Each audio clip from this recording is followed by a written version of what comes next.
Hey neighbors, Kevin here with etrailer, and today we're going to be taking a look at and showing you how to install the Roadmaster rear anti-sway bar here on our 2022 Ford F-53 chassis. If you've ever driven a Class A motorhome, then you know sway comes standard with your package. It is going to be, because this is a giant rectangle, it's going to be pretty top heavy and it's going to have a lot of wind pressing against it, especially when you're out on the highway. So dealing with that sway is going to be a top priority so that you have a comfortable ride quality and so that you're not white knuckling and wearing yourself out and having all that driver fatigue just trying to make it to your campsite. An anti-sway bar typically is going to be required at the front, but it's not always the case at the rear, even though it probably should be, especially with these larger motorhomes. What a sway bar is going to do is essentially just be another cross member between your two frame rails, because the frame rails are separated with just a few cross members going between them.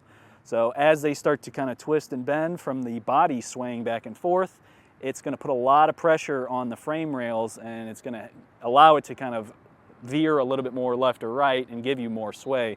Whereas with that extra support between there with the anti-sway bar, it's going to help give you a much sturdier base, so that way you have a less potential for the vehicle to sway back and forth.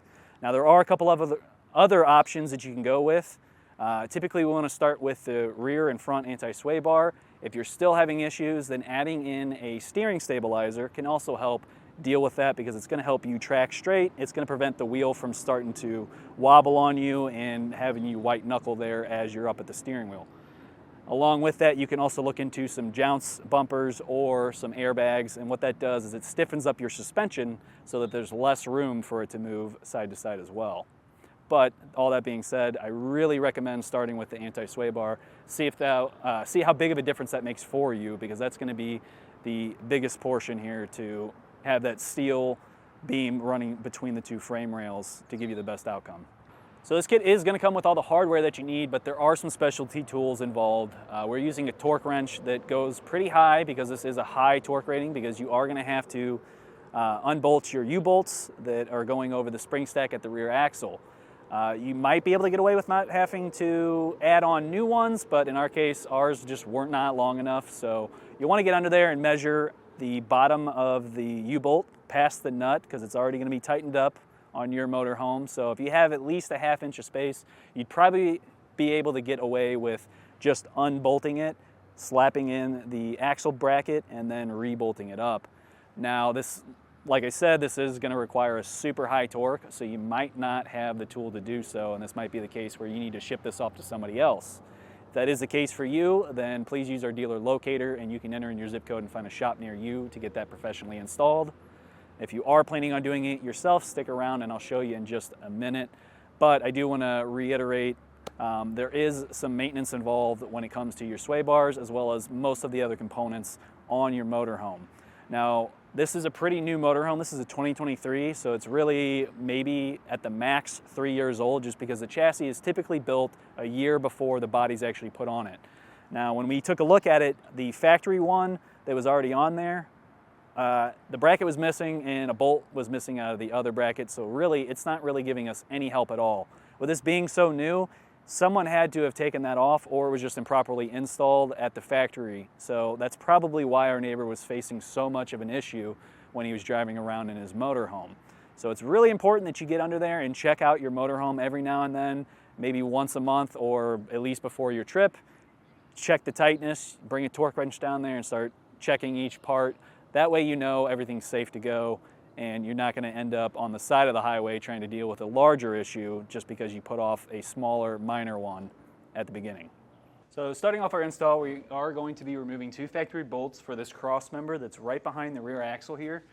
So you can see here's the bottom two bolts, and these are the ones that we're going to pop out, because we're going to be putting in a bracket and then reinstalling those bolts through the cross member. Now, getting this much room in here is only going to be possible by lifting up from the frame and letting the suspension just kind of hang down, because otherwise your leaf springs are right in the way and it's going to completely block you from being able to get to those bolts with any kind of socket. Now, you can get under it and get on it with a wrench and kind of break it free, but you're kind of wasting your time, because the second that you go to put the bracket back up in there, the length of the bolt is the exact amount of space between the leaf spring pack and the frame. So there's really no way to get to this aside from lifting up by the frame like I was talking about. So from there, We're going to take a 21mm socket, and I'm going to be using an impact to get these out a little bit quicker. Once we get them out, we'll slot in our bracket. We'll put our impact back on, snug the bolts down a little bit, and then we'll come back with our torque wrench and torque it down. All right, on the inside of the frame rail, there were these retention nuts right here. So that cross tube, once this starts to spin, as you tighten it down, it's going to hit that little lever on the cross tube, and that's going to help prevent it from moving. So this is going to act almost the same as a weld nut, except for it's not welded in place. So with those out, we will slot this up against the outside of the frame rail. We'll have our hardware go through. Then on the inside, we can start to tighten this up a little bit by hand, but at a certain point, you're just not going to be able to get it to really go much more. And that's when we'll come back out. We'll go over the wheel, just like we did when we took it off, and we'll snug it down with the impact and then torque it as well over the wheel, just because that way you can get in there with the wrench and start cranking down on it. So now we are back under the vehicle. Typically I would lift the vehicle up by the wheels, but unfortunately with this frame they've welded on a L bracket right here that's holding up all the wiring as it goes down the frame, so that way it doesn't droop down and get caught up in the suspension. And unfortunately that blocks us from pulling out the U-bolts real easy. So I have to lift it by the frame so that way we can create a little bit more separation between the two so that I can wiggle and kind of maneuver out the U-bolts once we get them broke off here. So with a 1 5/16 inch socket, I'm going to take off each of these nuts here.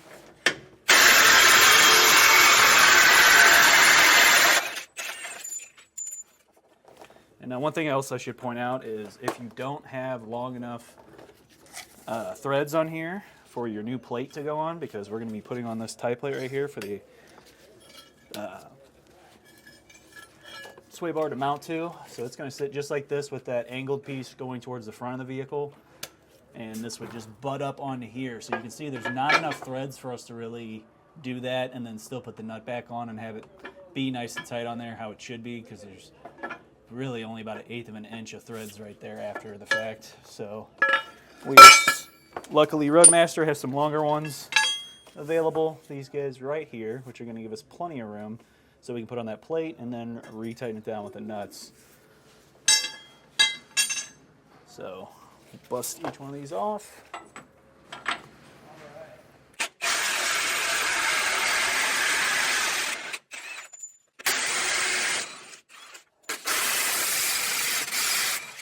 I can drop this plate right here.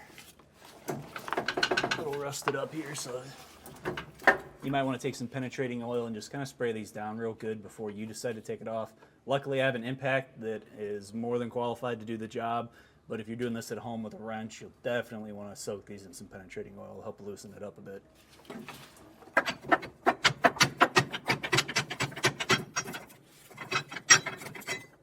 So now I'm back up in the wheel well here, and I'm going to be popping out those U-bolts. This is going to give us a little bit more room, like I was talking about, since we have the suspension decompressed here by lifting up from the frame. So I've got my GoPro set up, and let's show you how to do this. I find it's easier to kind of lift up on this tie plate right here because it's got the U-bolts saddled into it, and once you get it past that curve right there, you can get it off of that and then start angling out either front or back depending on which one you're doing.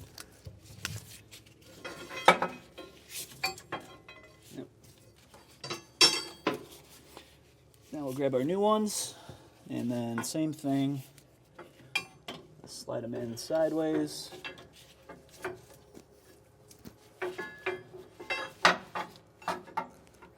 Now we are going to want to make sure that we're being careful of any brake lines that are in the way as well.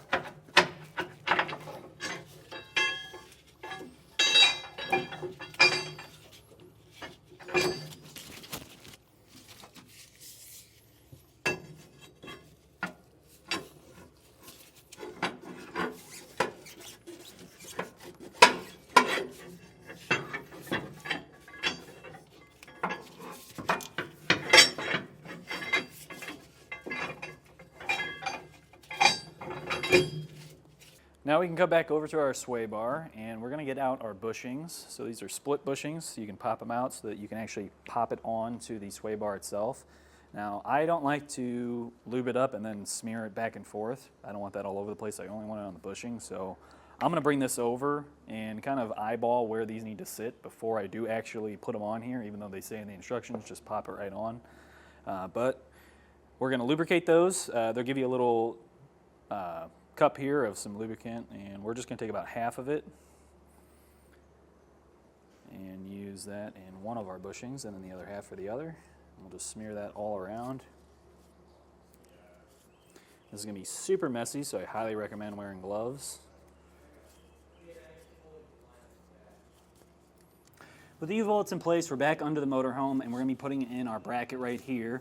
And this has a angled portion, which we want facing backwards, because we're going to have a bracket that we're going to mount onto here, and that's what's going to have the bushing clamps that are going to grab onto our sway bar and help support it up. So we're going to get this in place, but we also need to get the bottom portion of our spring stack back in place too. As you can see, it has a certain angle to it, and it is going to need to go in only in one way. So make sure that you paid attention to which way you pull it off, so that way you can put it back correctly. But I'm going to slide this on first, try to get it up just a little bit, and then hopefully I can kind of pinch it, because a lot of the time what you can do is get it just slightly angled on here, and it'll just pinch itself between the two U-bolts and hold itself up. I've got my hardware ready to go, and I just have my washer sitting on the top of it, so that way when I grab it, I can put it right on there, because this is a lot to kind of hold all at once. So if you do have a second set of hands, now is the time to use them. We'll slot that up. Now our plate.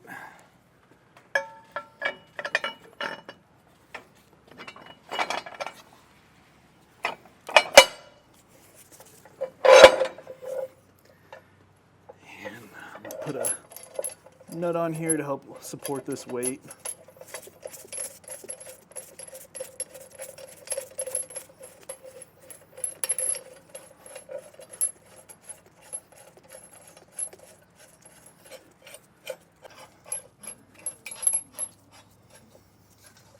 Just going to run these down with my impact on low, that way, or at least with this one it has a setting, so if it starts to feel resistance, it'll stop. And that's what we're going to do. Just to snug this up, I don't want to go too crazy on this, but we are going to torque this down as well. This will just make it a little bit easier.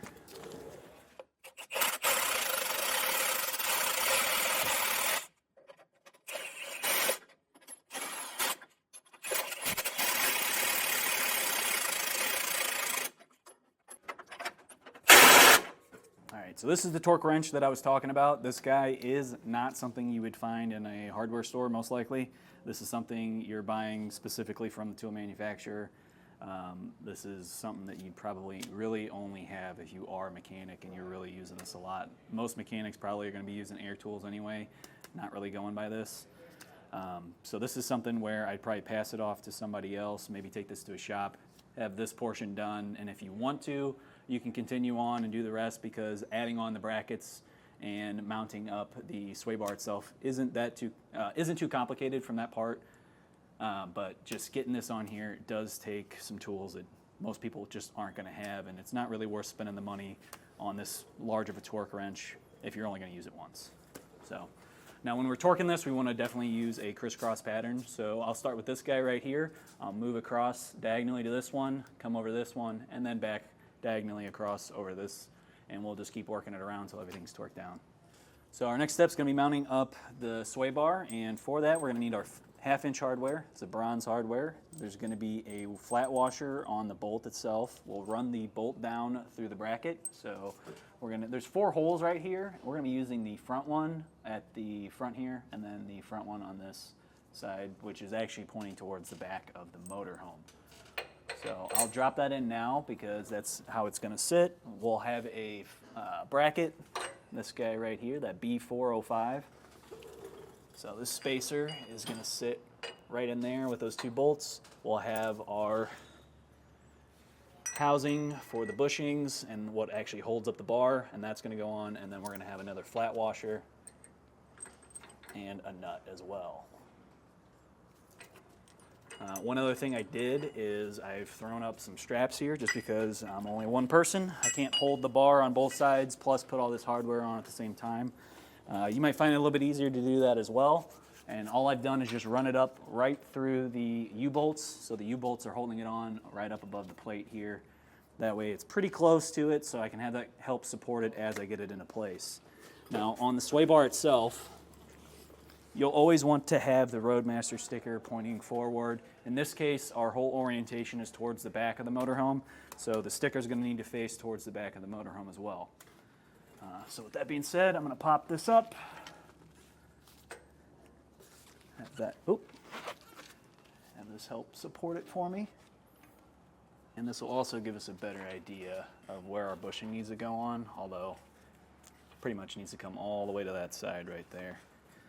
So I'm going to split this. You'll probably want to have a second pair of gloves, just because as you do that, you're going to get this lubricant all over you again. Now using a 3/4 inch socket and wrench, we are going to snug these down real quick.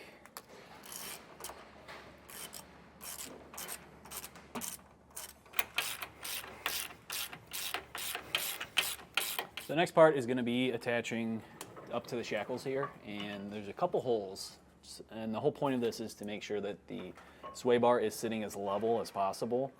So I've already kind of played around with this a bit. We have 2 holes up on our bracket here, but when I put it up to the second one, it was just sitting way too high, trying to push this up. It's angled more up, probably at like 20 degrees right now, instead of sitting a little bit flatter like it was on that lower hole. So we'll drop that back down. And then the second hole was pretty level for me here. So just like that. That's sitting at maybe like 10 degrees up. So I think we're pretty good with that. I'm gonna set that for both. Now yours might be just a slightly different, so you wanna play around with this a bit and figure out exactly what's going to get you level there. And then once you find out that you are level, you're going to take your 5/8 hardware, and this is going to go through both the top, so we have that through it, and we'll have that nut on there, and then down here below, we're going to do the same thing. And we're going to put our bolt head towards the outside with the nut on the inside, just like that. And then we'll repeat that over on the other side as well. Now that we have these bolts in, we're going to be tightening them down, and we're not going to torque these. So only the ones going into our tie plate are going to get torqued, and I'm going to do that just after this. But these guys right here and here, we don't want to torque. We just want to get them snug because we don't want to end up crushing that bushing and then not allowing our sway bar to flex as the frame starts to flex. So as I am tightening up this nut here, you can kind of see a small space between the bracket and the bushing. I'm only going just until it's touching the bushing because I don't want it to actually pinch the bushing. I just want it to be resting against it, and then the lock nut itself's not going to be able to back off because it is a lock nut, so we don't have to worry about that slipping out anymore once we have it tightened how we want it.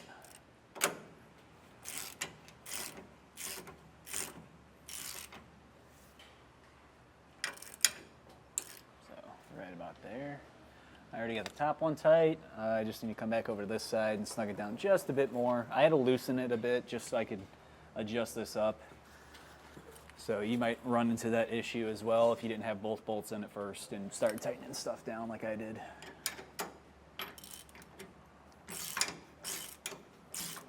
Now that we have everything installed, that'll do it for the installation portion of this, but there's still a few other steps that you're going to want to do, and this is kind of falling under the maintenance side of it. Once you have everything torqued down, everything's finished, you'll drop back down, take off, and do a little road test, come back, and then recheck all of your fasteners, make sure everything is still at the correct tightness or torque, and that way we know our anti-sway bar is actually doing what it's supposed to at its full capacity. Now a good realization with that is if we look at our factory sway bar, the bracket's missing, and on the other side there's only one bolt in it holding it in place. So this sway bar is pretty much doing absolutely nothing. It's maybe, you know, it's probably putting all of the weight on this one bolt as you start to have your frame twist when you're making that corner or you're facing those high crosswinds. So Really, this is kind of useless at this point since the bracket's missing and it's not really getting clamped down too tight. So that's a good reminder that each trip you should probably go around and check a few things, make sure everything is fully tightened down properly and that your equipment's all going to be functioning properly, so that way you know you have a safe and comfortable ride quality when you're going out on your adventures. Well, I think that does it for our look at and installation of the Roadmaster rear anti-sway bar here on our 2022 Ford F-53 chassis. My name's Kevin, and if you're still looking for an option to help solve the sway issues that you're facing with your F-53 chassis, please feel free to reach out to us via our Ask the Experts link, a comment on this video, or a phone call to our customer service department, and we'd be happy to help you out on your journey.